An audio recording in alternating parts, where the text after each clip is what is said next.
Hello and welcome to the Damp Show. In today's episode, me and Dry Gav, we're going to talk about specialists and the reason for being a specialist. So what I've got wrote down is 6 reasons to be a specialist right now. I'll get into this by saying damp work is... or the preservation industry is a specialist sector, a specialist industry. And when I was a young plasterer back in the 80s, when I first started, I had 2 lecturers called Dale and Norman. And Norman and Dale used to say to us all the time is you need to get into a specialist sector, and then when I did my HNC, alt lecturers that I had, Harold Horn, that was his right name, Harold Horn, and he used to bang on all the time, make sure you get into a specialist sector. So that just stayed with me. And did they ever tell you which one, or were they just no?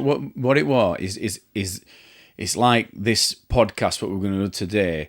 They mentioned about the money and the work that you get with being in a specialist sector or doing a specialist job, and this came to me when I was thinking about subjects to do yesterday, and I thought we'll delve into this area because the job that I do, which is damp proofing, is in a specialist sector.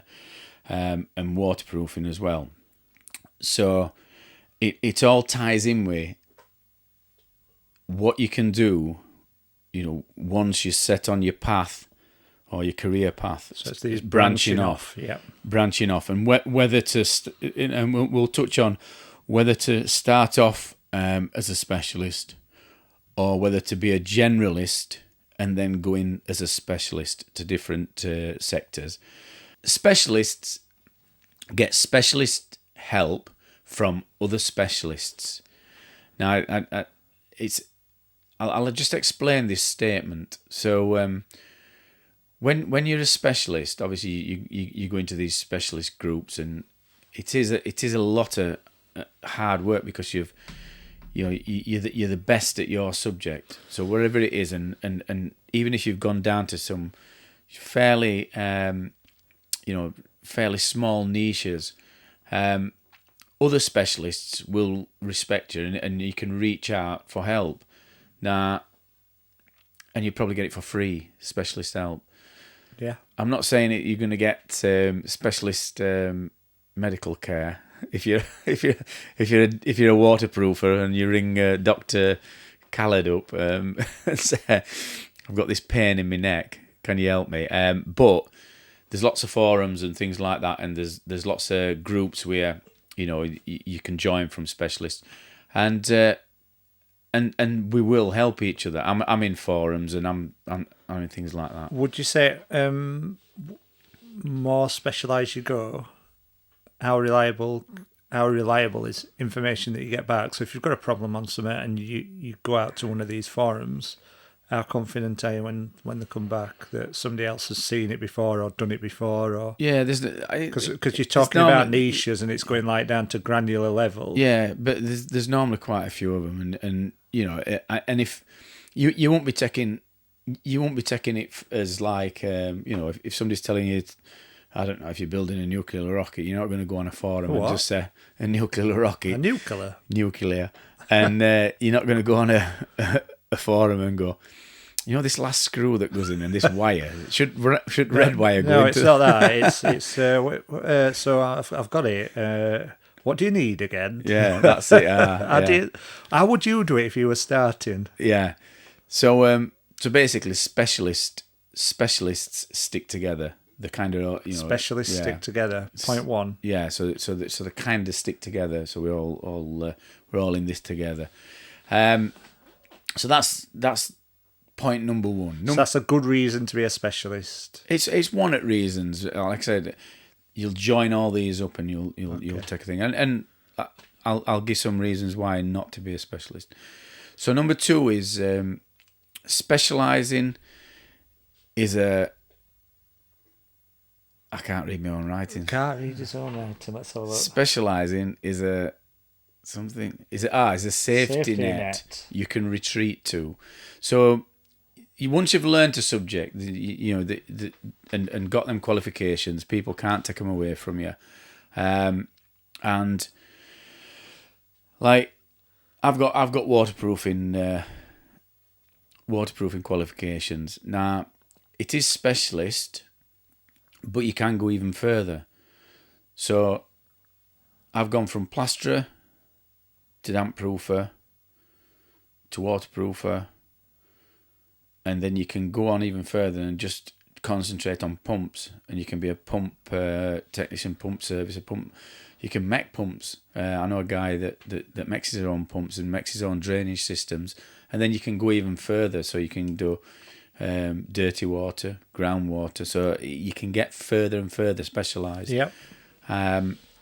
So it's a safety net. So you can always rely on them skills that you've learnt in life. So I think we've been talking about this earlier, haven't we, as well, is that more specialists that you get, further down path you get, less competition you possibly might have.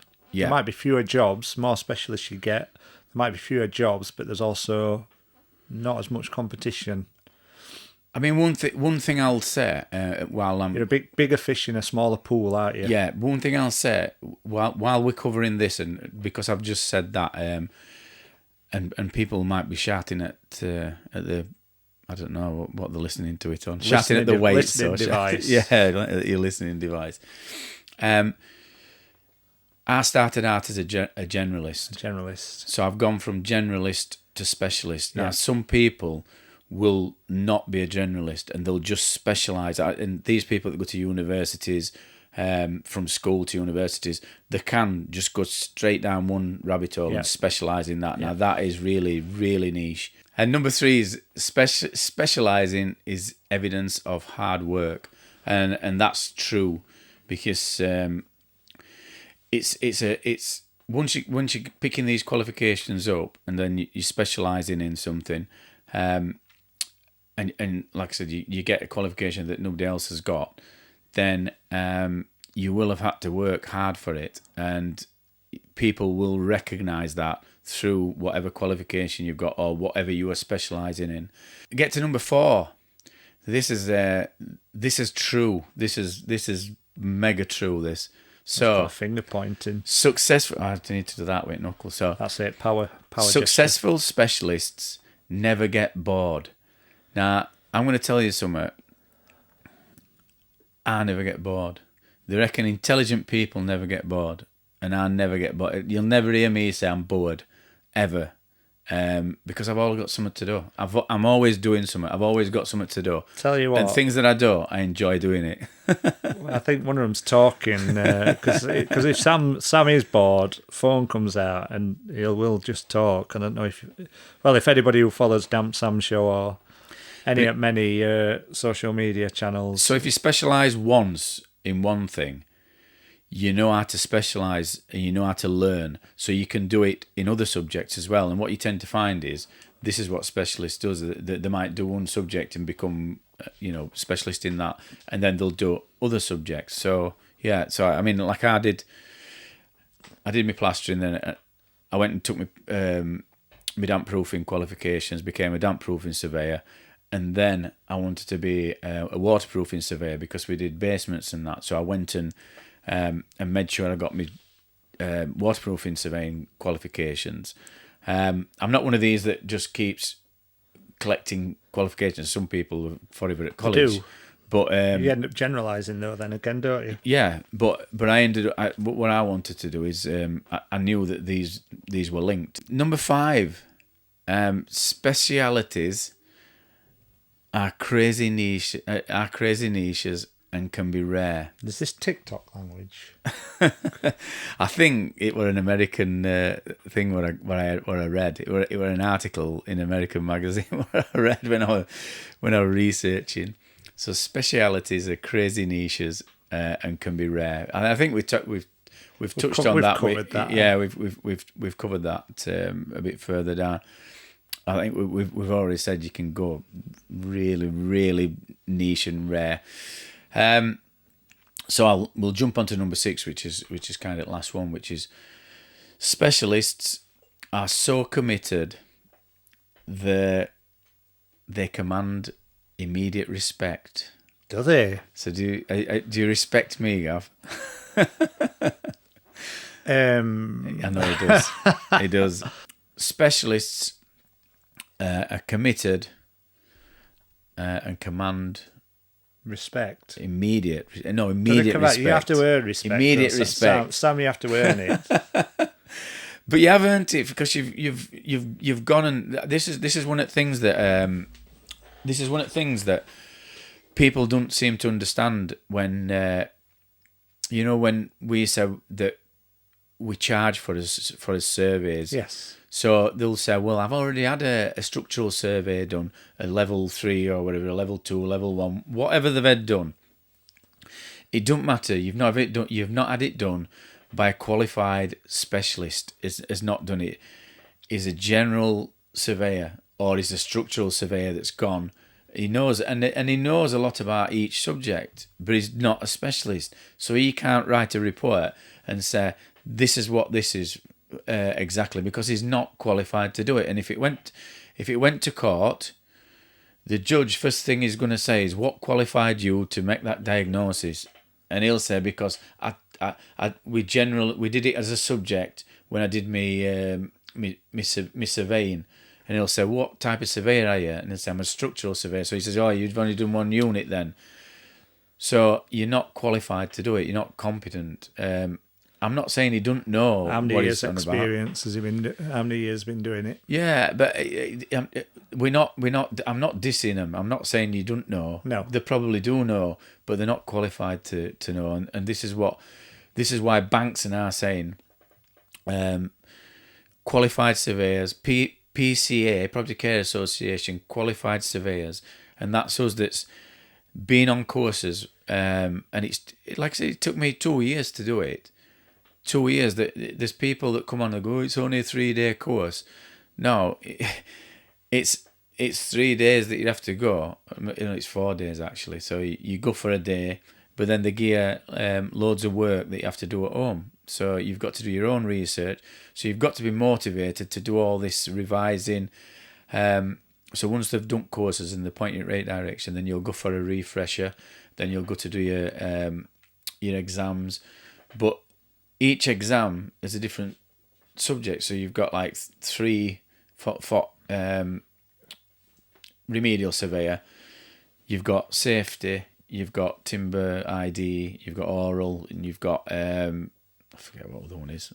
Damn thing. Damn works. It's a few years since I did it. Yeah, but it's stuck in his mind. Yeah, so it's a thingy. But what banks and what these that are borrowing mortgages, they know that the PCA have got they've got rules in place that if you're not up to their standard, and we're audited every 2 years. Yeah. So they'll come in here, they go through all my stuff, and they've got a list that you've got to have done, you've got to have kept up with things and site safety and all this. And this is why they know that PCA surveyors are competent. So PCA have actually been and lobbied all these places and put a marker down. Do you know what I mean? They're the standout body for our industry. And they do white papers with government.